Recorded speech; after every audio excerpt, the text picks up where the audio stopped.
So I had something very odd happen to me this morning, like really early, like midnight, around midnight. So I went to bed around, I think 6:30 last night, because I was just kind of feeling like, I don't know that I was tired, but my throat felt like there was a lump in it, right?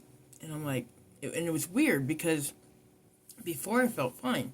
It was right after I had the cod fish. And I'm just like, I know it's not the cod. It can't be the cod because it'd been frozen since I purchased it a few months ago. And, but I was like, well, I thawed it out in the fridge like it says. And, and then I cleaned it off. I rinsed it off. I patted it dry, put the seasoning on it, um, let the salt kind of just bring out more moisture and all that stuff. And then I put it into the pan. I pan seared it in this delectable brown butter sauce. It was so yummy. Um, but shortly after I ate the cod, I started getting really weird sensations in my throat, and I'm like, wait, I'm not allergic to fish, what is going on? And I wasn't panicking because I could breathe, right? Because typically if you have like an allergic reaction to food, or especially fish, typically your throat closes up on you, and then all hell breaks loose, right? But that wasn't what was happening. I felt this like, kind of like when you feel like you're first getting sick, in your throat. That's the kind of feel lump type mucousy lump thing that I felt. So I wasn't freaking out, but so I did a research on it. I was just like, okay, so I just ate this cod and it was frozen, and I gave it all its information, right? And then it said, actually, what happens if you okay, so once you unfreeze it, you thaw it out in the fridge, but if you don't eat it within the first day, it builds up what is called, hold on, let me see. I want to make sure I had this right. So it's histamine, like antihistamine, so histamine levels. So this is what it said. Cod that sits in the fridge can indeed build up histamine levels.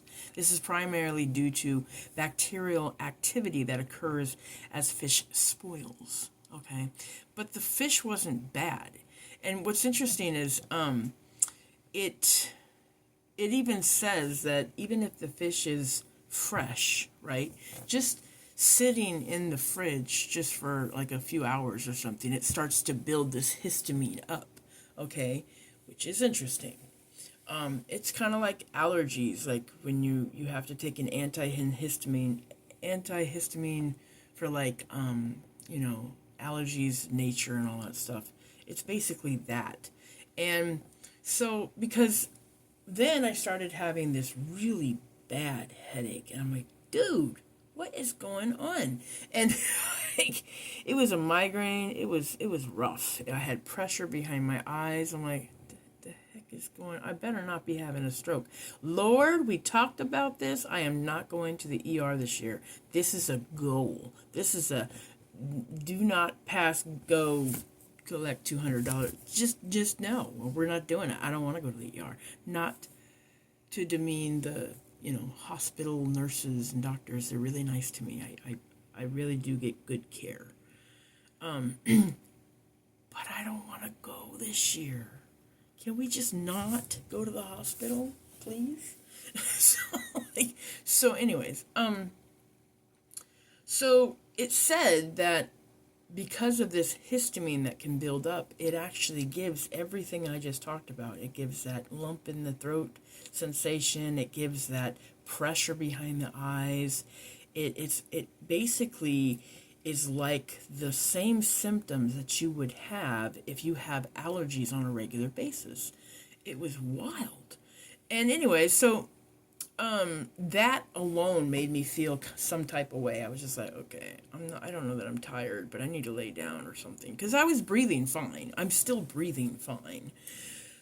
Where I wasn't breathing fine is when I woke up at midnight in a panic because I legit felt this fiery liquid just rush up my esophagus, into my throat, into my nose. It felt like fire, liquid fire coming out of my mouth.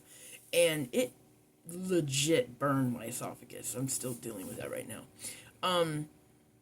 I know it's GERD. I've had GERD before, but I haven't had it in years. So I was just like, what is going on where I'm having GERD? But apparently this histamine, reaction can cause that. So that's interesting.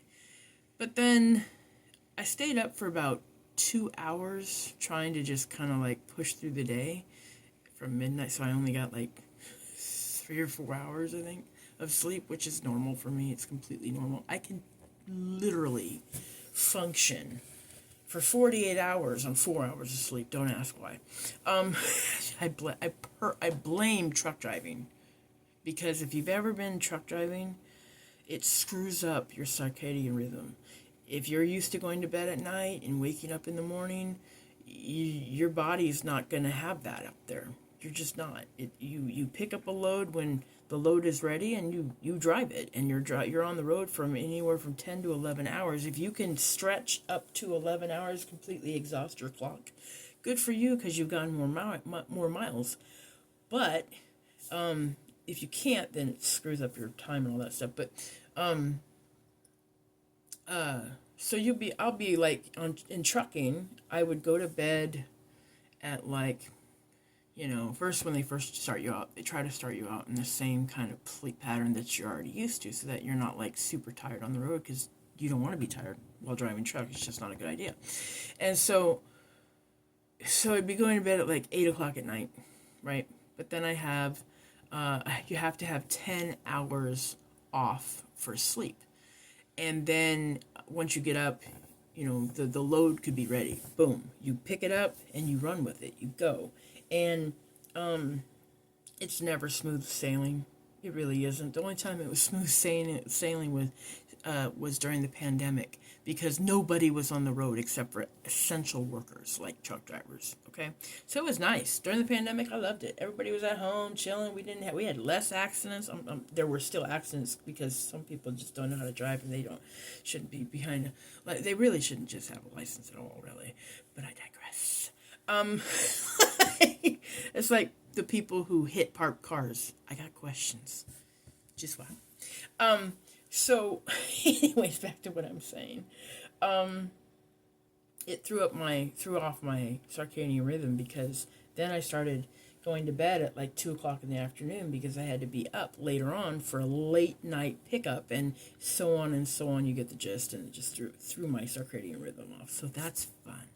My mom always asks, I don't understand. You've been off the truck for 5 years. Why haven't your sleep patterns adjusted? I'm like, I'll tell you what. Why don't you get a commercial license, go out there, do my job for 20 years, and then come back and then tell me how long it takes you to get your sleep pattern back. I'll wait. So it is what it is. I can function. It's fine. Whatever. So I'm still having this kind of a lump, like almost like my lymph nodes are swollen, because it's just weird. And I'm, talking kind of interesting. At least I feel like I'm talking interesting, like I have a sore throat or whatever. But when I cough up, intentionally cough up stuff, it's kind of like a white or clear but yellow, and I'm like, okay, yeah, I'm sick. Unless it's possible that my blood cells are just rushing to the scene of the accident, right, and trying to heal what was hurt. And then, I don't know, maybe it's just mimicking sickness. I have no idea, because I don't have a fever. I'm wearing a sweater and a shirt underneath. Me. I'm sick. Something ain't right when I'm wearing a sweater and a t-shirt. Just saying. Okay, and sleeping. I slept in until 6 o'clock after the first incident. So, yeah, something's very, very off. I don't know. We'll see if I'm sick later on. But that was my fun times this morning. Fun. Not recommended. It hurt like hell. It really did. I was just like panicking. I couldn't breathe. I was like this, and then I calmed myself down, and everything just kind of started. Once I started to drink hot tea, that's when it soothed my throat, and I was able to breathe okay. Have a good day.